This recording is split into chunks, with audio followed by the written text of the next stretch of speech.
Well, thanks to a broken down car on the way to see my dad, I'm back home and I might as well do another video here. Thank you for everyone who's been watching my videos. Thank you for YouTube for letting you guys see them. I guess Scotty Moore's name somehow is clickbait. I've been really happy with how that video has been received, and hopefully I don't kill off this modicum of success by throwing things off again with another ukulele video.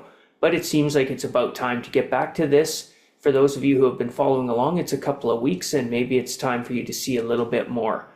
We've been talking about primary chords and we've been structuring our lessons so that we could get all of our major chords put together, starting with a key like the key of C, where we did the 1, the C, the 4, the F, and the 5, the G.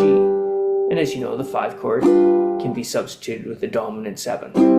So the key of C was C, F, G7, and C.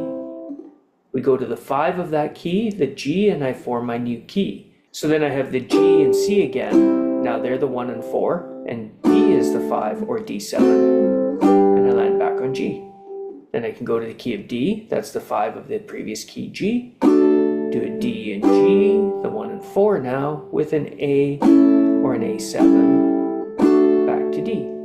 Now the key of A, D, and E, or A, D, and E7. Now E is my key, so I have E's, A's, and B's, or B7s.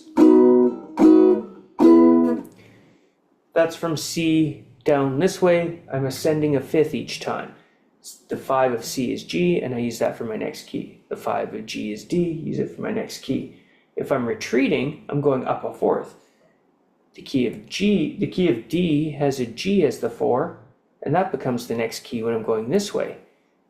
C becomes the next key, so F is the next key.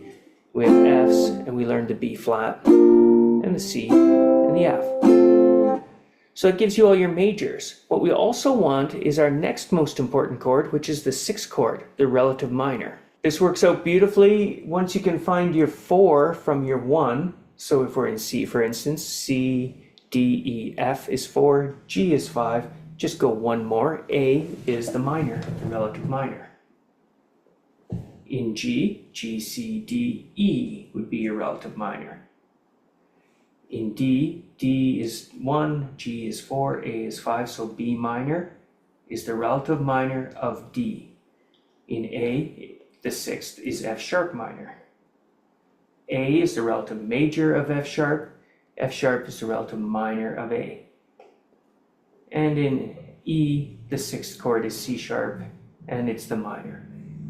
I didn't leave a lot of room here, but in F, it's a D minor. This is one of the other reasons I want to get to the key of F right away, because it's nice to see that relative minor. Even though B flat was a bit of a handful, F to D minor is really nice. So let's look at a couple of them. Let's start with F. In F, your chord has an A, an open C, an F, and another A. In D minor, just add a D note on the 3rd string, 2nd fret. So we have from the top string down, it's open 1, 2, 2. So this would be A, F, D for the D minor, and another A. F's and D minors, 1s and 6s go together beautifully.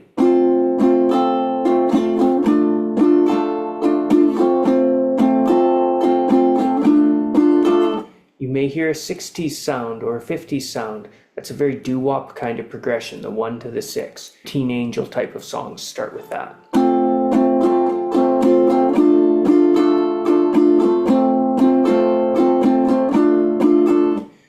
A song I love to do for this is the Red Hot Chili Peppers. This is not the 60s, it's the 90s, and you get an F to a D minor there.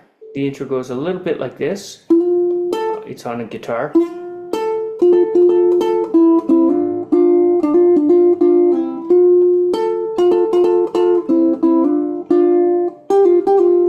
Chords are S and D minors.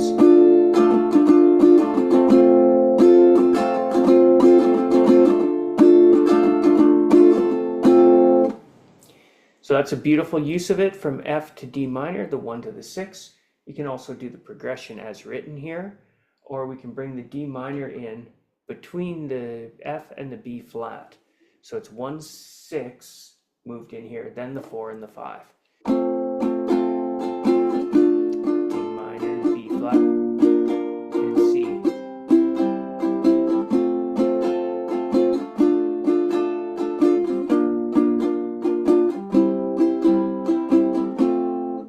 That's called the doo-wop progression, 1, 6, 4, and 5. In C, the relative minor is A minor. So you've got C's where you're holding the C note. A minor, you hold the A note. C to A minor. You can continue to hold the C note in an A minor if you like. Whether you do it this way with an A, then a C, then an E, then an A, or hold this C and you have A, C, E, and C. They'll both be A minors. This one might be nice because you don't have to let go of your C. So if we did the same progression, I'll go C to its 6, the A minor, then the F and the G. Of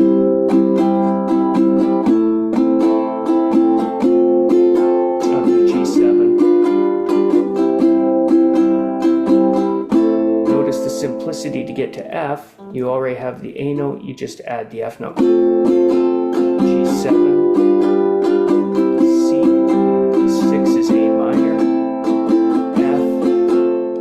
My F note into a G7 chord and C again. So that's 1, 6, 4, and 5. You can do 1, 6, 5, and 4. You can do 1, 5, 6, and 4. There's all kinds of progressions.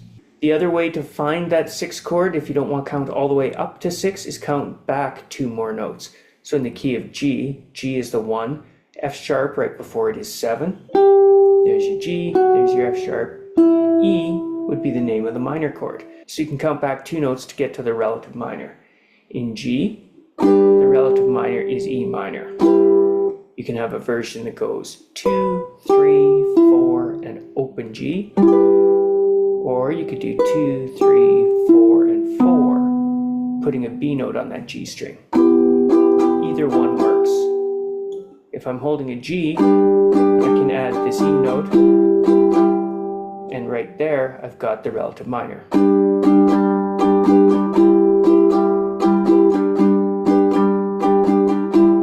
Last Kiss by Pearl Jam, which is a copy of a song from the 60s, which I've forgotten the first artist right now. That would go G's to E minors, to the 4 chord, the C, to the 5, the D, back to G, E minor, C, and D. D to B minor. D has open 2, 2, and 2. B minor has 2, 2, 2, and 4. So D minor, these 2s, and the open A string. B minor, the 2s are barred, and you grab a 4 on the 4th string.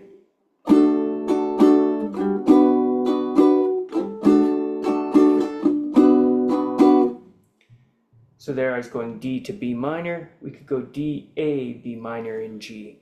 I could have done this with any of the songs, go 1, 5, 6, and 4, but let's try that this time. For me, this pattern comes out of the 90s with the punk pop music of that era, but it goes back to every style and every era as well. So here's the 1, it's the D. A is the 5. B minor. And the 4 chord G.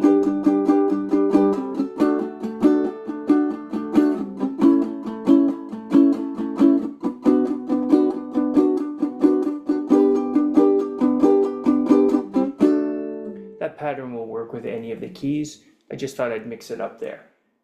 So A then, the F sharp is the minor. This works in Roy Orbison's Pretty Woman.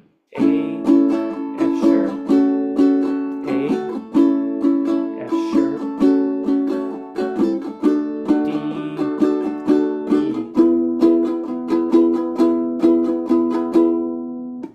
So there, to get to an F sharp, just as you remember from F to D minor, we just had to add a D to an F chord. From G to E minor, we had to add an E to a G chord. Same thing here with an A. Add an F sharp to to the A chord. So from here we have O, 2, 1, and 2. And rushing right along the key of E. We have E's, A's, B's, and C sharp minors. C sharp minor is 4, 4, 4, and 6. You recognize that that looks exactly like your B minor did, 2, 2, 2, and 4, back here, but it's just moved up 2 frets. You can also get C sharp minor by grabbing a C sharp on the 4th fret, use the open E for the flat 3, and then the C sharp and G sharp on the lower strings on the 1st frets. That one to me is too much work compared to this. So long as we get the E in there, we've got it. Minor chords have 3 frets between the root and the 3. That's what makes them minors. So in D minor, for instance, we take a D chord, which has an F sharp note, and lower that a fret to an F natural. Same thing when we go from A's to A minors. The 3rd note of the chord is a C sharp. Lower it a fret to open, and it's a C natural in an A minor. It's only 3 frets away from the A. It's a minor 3rd. An E chord has G sharp notes as the 3rd. E minor has the G sharp lowered a fret to G natural. I can get that on this open string as well. So that's a minor 3rd. Again, only a minor 3rd above E, or 3 frets. The B minor looks just like a B, where you take this D sharp note and lower it a fret to D natural. So you have a 3rd, 4 frets above the B here, and a minor 3rd, 3 frets above, when it's only a D natural. That's the case with all the minor chords.